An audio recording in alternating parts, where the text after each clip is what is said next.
জুনাইদ বাবুনগরী রহমাতুল্লাহ আলাইকে যেই অফিসার বলবো না, যেই অফিসার হুজুরের তারই চেপে ধরে কর্কশ এবং অশালীন শব্দে যাকে বকা দিয়েছিলেন, আরো ভয়ঙ্কর কথা বলেছিল যেই লোকটা, সেই লোকের মেয়ে ঐশী, সে তার মা আর বাবাকে খুন করলো, এখনো জেলে আছে। ওর খুনের চাইতেও বিভৎস ভয়ঙ্কর খুন সাবার যেটা হয়েছে, শুনলে অবাক হবেন। বাবা একমাত্র তার এই মেয়েটাকে ইস্টাবলিশ করার জন্য গ্রাম থেকে শহরে এসে বাসা ভাড়া করে থাকে। বাবার আশা মেয়ের ব্রিলিয়ান্ট, ভালো, ওকে দিয়ে ভবিষ্যতে বড় কিছু করবে। বাবার পরিশ্রমের ম্যাক্সিমাম সম্পদ তার পিছনেই ব্যয় হয়। দিন গড়তেই বাবার চোখে ধরা পড়ল এক ভয়ঙ্কর কাহিনী। কি? দিন যত গড়তেছে মেয়ের ফ্রেন্ড সার্কেল ততই বেড়ে চলছে। অবশ্য ফ্রেন্ডের ভিতরে বয়ফ্রেন্ড নেই, গার্লফ্রেন্ড, তাতে শঙ্কিত হওয়ার কিছু ছিল না, কিন্তু বাবার চোখে ধরা পড়ল ভিন্ন কিছু।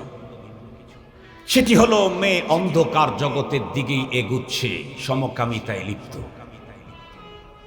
বাবার মাথার উপরে যেন হিমালয় চেপে গেল। বাবা তার কন্যা সন্তানকে বুঝাবার জন্য সফট ভাষায় অনেক কথাই বললেন, কিন্তু ফিরবার নয়। শেষ পর্যন্ত বাবা বাধ্য হলো তার মেয়ের উপরে প্রেসার ক্রিয়েট করতে। এক পর্যায়ে যখন প্রেসার ক্রিয়েট করলো, মেয়ে তখন ভয়ঙ্কর এক নাটক মঞ্চস্থ করে তার বাবাকে হত্যা করে ফেলল। চেতনানাশক মেডিসিন খাওয়ায়া বাবাকে ঠান্ডা মাথায় হত্যা করলো। এই হত্যার মতো ভয়ঙ্কর অপরাধ থেকে নিজেকে মুক্ত করবার জন্য নাটক মঞ্চস্থ করল। বাবার ডেড বডি, মৃতদেহ ঘরের ভিতরে পড়ে আছে। সেই বডির ভিতরে ধারালো ছুরি কচ কচ করে বুকের ভিতরে ঢুকায় দিচ্ছে, টেনে বের করতেছে। এটার আবার ভিডিও করছে, আর বক্তব্য যেটা দিচ্ছে সেটা হলো তার বাবা নাকি তার সাথে চরিত্রহীনতায় লিপ্ত হতে চাইতো, তাই সে এ কাজ করেছে। কিন্তু আসলে এটা ছিল একটা সাজানো বিভৎস ভয়ঙ্কর নাটক।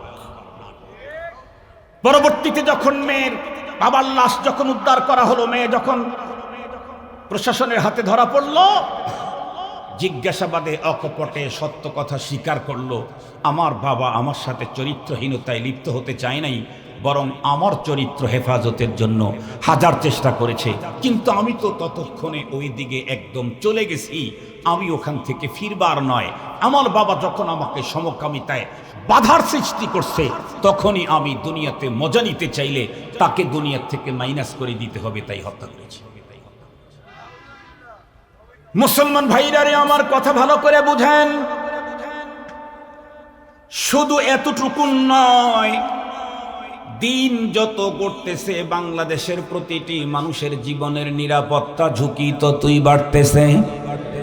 লক্ষ্য করে দেখেন, এখন থেকে 15-20 বছর আগে বন্ধুরা আমার রাস্তার ভিতরে অমুক মরে আছে, তমুক মরে আছে, অমুক হত্যা, অমুক খুন, তমুক খুন অনেক শুনতাম।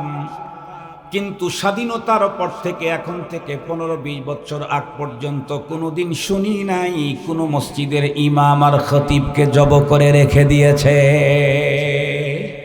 এটা আমরা 15-20 বছর আগেও কোনোদিন কানের মধ্যে এই শব্দগুলি আসতো না। বিগত ফ্যাসিবাদ থেকেই শুরু হয়েছে। ঢাকার রাজধানীর প্রাণ কেন্দ্রে মুহতারাম হাজিরিন, একাধিক ইমাম খতিবকে খুন করা হলো, নাম বলতে চাই না। এরপরে এখন তো রাস্তাঘাটে অমুক জায়গায় তমুক জায়গায় ইমামের উপরে আক্রমণ, খতিবের উপরে আক্রমণ, মুয়াজ্জিনের উপরে আক্রমণ, হুজুরের লাশ। অবস্থাটা কত ভয়ঙ্কর! এমনকি এখন তো প্রতিটি সন্তানের জীবনও বাবার মায়ের কাছেও নিরাপদ না। মা বাবার জীবনটাও সন্তানের কাছে তো নিরাপদ না, মেয়ের কাছেও নিরাপদ না। শুনলে অবাক হবেন, নিরাপত্তার ঝুঁকি এত ভয়ঙ্কর ভাবে বাড়তেছে। আমার এক ফ্রেন্ড আমাকে একদিন বলল, দোস্ত অবস্থা খুব খারাপ। কেমন? আমার এক বন্ধু, মানে আমার দোস্তের দোস্ত, আল্লাহ তাআলা তাকে আগে সম্পদ বেশি ছিল না, এখন অনেক সম্পদ দিয়েছে। তার ওয়াইফটা শুধু বাবার বাড়ির দিকে তার খুব টান আকর্ষণ, তো মাঝে মাঝেই টাকা চায় দেয়, কিন্তু অস্বাভাবিক। তো এক পর্যায়ে ওই বন্ধু স্ট্যান্ড নিয়েছে যে 1 টাকা তোর বাবার বাড়িতে আমি দিতে পারবো না। তখন থেকে তার স্ত্রীর আচরণ ভিন্ন রকমের। আমার ওই বন্ধুর বন্ধু এসে আমার বন্ধুকে বলছে, দোস্ত কি আর বলবো, রাত্রের বেলায় স্ত্রীর বেডে যেদিন যাই সেই রাত্রে আমি ঘুমাই না। কেন? আমার ভয় লাগে, না জানি আমাকে খুন করে আমার সম্পদ দখল নেয় কিনা। তাহলে আজকে স্বামীর বেডের ভিতরে স্ত্রীর জীবন অনিরাপদ, স্ত্রীর বেডে স্বামীর জীবন অনিরাপদ। জিজ্ঞেস করতে চাইতেলে নিরাপত্তাটা আছে কোথায়?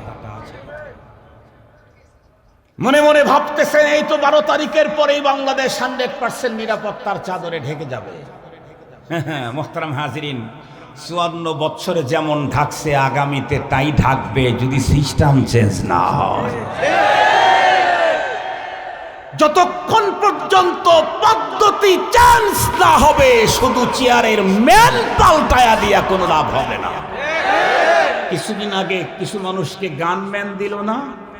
কথা বলেন না কেন? গানম্যান দেয় নাই গভর্নমেন্ট? একজন লিখছে, গানের উপরে আমার বিশ্বাস থাকলেও ম্যানের উপরে আমার বিশ্বাস নাই। কি লিখেছে? গানের উপরে আমার বিশ্বাস থাকলেও ম্যানের উপরে আমার বিশ্বাস নাই। কেন? যেই গানম্যান দেওয়া হয়েছে আমাকে সেফটি দেওয়ার জন্য, না জানি উনি কিছু করে বসে নাকি। নিরাপত্তার অবস্থাটা কোথায়?